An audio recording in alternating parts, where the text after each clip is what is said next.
Welcome to Penrose Learning, where we make understanding easy.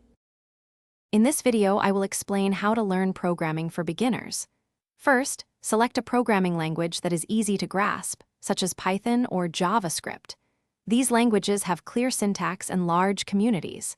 Next, focus on understanding fundamental concepts like variables, data types, and control flow.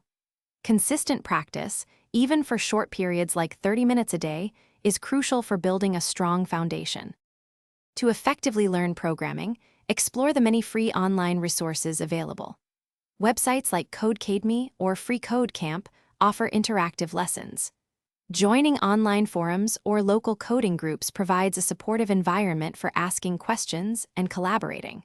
For more in-depth knowledge, consider enrolling in a structured online course or a boot camp, which can offer a comprehensive curriculum and mentorship.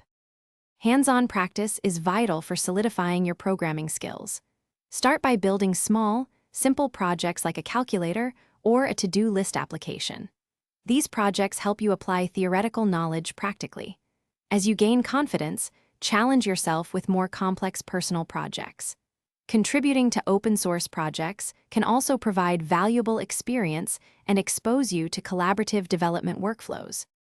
Programming is a field of continuous learning and evolution. Always strive to stay updated with new programming languages, frameworks, and tools. Mastering debugging techniques is also essential for efficiently identifying and fixing errors in your code. Finally, networking with other developers, attending meetups, and participating in hackathons can open doors to new opportunities and foster professional growth. Thanks for watching. If this was helpful, leave a like and consider subscribing. See you next time.